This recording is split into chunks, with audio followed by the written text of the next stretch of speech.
అలస్కాలో August 15న Putin Trump భేటీ ఉండనుంది. తర్వాత Putin and Zelensky కూడా చర్చలు జరిగేలా చూస్తాను వాళ్ళిద్దరి మధ్య అంటున్నారు. అయితే ఈ భేటీ ఎటువంటి ప్రాధాన్యత సంతరించుకోనుంది? యుద్ధాన్ని ఆపే దిశగానే పుతిన్ అండ్ ట్రంప్ చర్చలు జరగబోతున్నాయా? ఎలా? జెలెన్స్కీ చూసేదేమన్నా ఆయన పిలవలేదు. ఇప్పుడు పెళ్లి కొడుకు పెళ్లి కూతురు లేకుండా ఆల్రెడీ పెళ్లి పెట్టుకున్నట్టున్నది వాళ్ళిద్దరు చెప్పకుండా. సో ఆ రకంగా ఉంది. ఇప్పుడు యుద్ధం జరుగుతున్న యూరోప్ గడ్డ పైన యూరోపియన్ దేశాలకు ఈ చర్చల్లో భాగస్వామి కాదు. ఈ మీకు ఈ సమావేశం జరుగుతున్నది ఉక్రెయిన్పై యుద్ధం పైన చర్చించడానికి.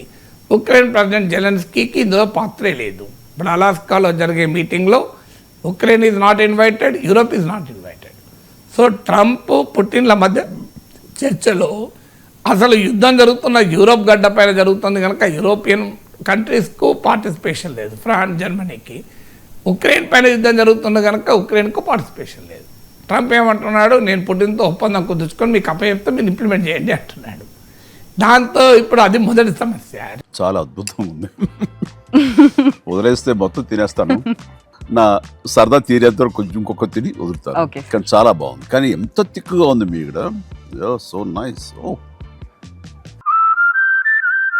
రెండవది ఏంటంటే ఈ అగ్రిమెంట్ క్లియర్గా పుటిన్ కంప్లీట్గా రష్యాకు అనుకూల ప్రతిపాదనలతో అలాస్కా వస్తున్నాడు.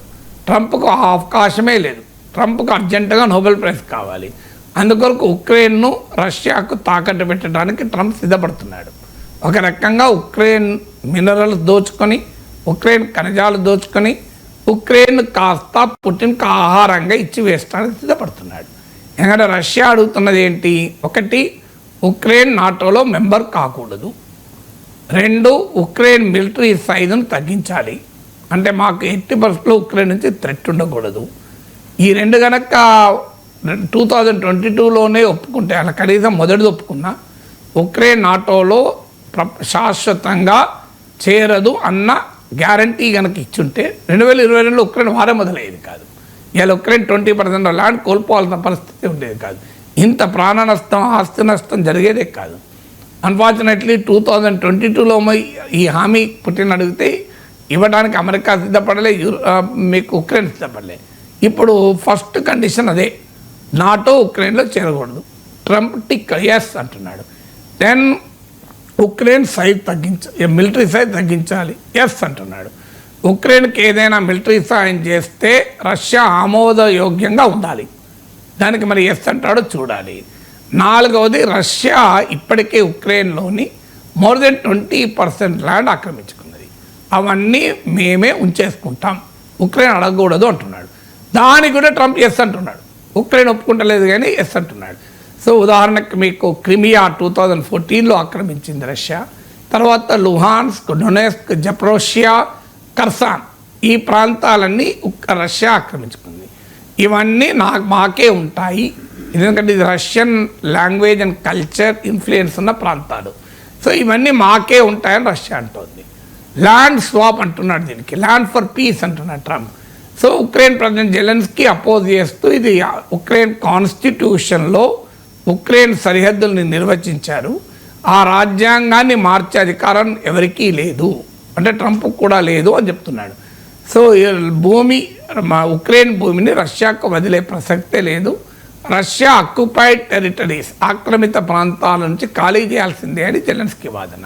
ట్రంప్ దానికి ఏమంటున్నాడంటే, యుద్ధం మొదలు పెట్టేటప్పుడు రాజ్యాంగంలో ఉందని మొదలు పెట్టాడా జెలెన్స్కీ అని అంటున్నాడు.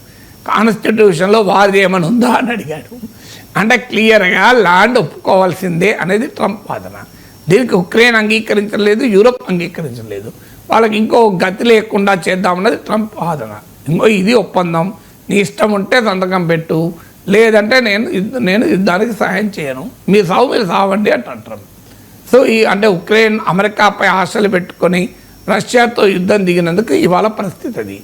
మనము అమెరికాతో ఆశలు పెట్టుకున్నాం కదా పాకిస్తాన్ పై యుద్ధంలో సహకరిస్తుందని. ఫార్చునేట్లీ మనం కూడా బలమైన దేశం కనుక బతికిపోయాం. అమెరికా ఇవాళ ఎటువైపు ఉంది? పాకిస్తాన్ వైపు ఉంది. సో ఏం జరుగుతుందో అనేది బలమైన దేశంతో ఇంకో దేశంపై ఆధారపడి, అందులో అమెరికాతో ఆధారపడి యుద్ధం చేస్తే ఏం జరుగుతుందో ఉక్రెయిన్ అనుభవం కళ్ళ ముందు పెడుతోంది. సో ఉక్రెయిన్ మరి ఒప్పుకోక తప్పదా ల్యాండ్ ఇవ్వటానికి చూడాలి. తర్వాత నెక్స్ట్ శాంక్షన్స్ అన్నీ ఎత్తివేయాలన్నది రష్యా నెక్స్ట్ కండిషన్. ఆ తర్వాత కండిషన్ ఏంటంటే మీకు రష్యన్ లాంగ్వేజ్ను ఉక్రెయిన్లో one of the official language చేయాలని. ఇవన్నిటికీ ట్రంప్ ఒప్పుకునేలా కనబడుతున్నాడు.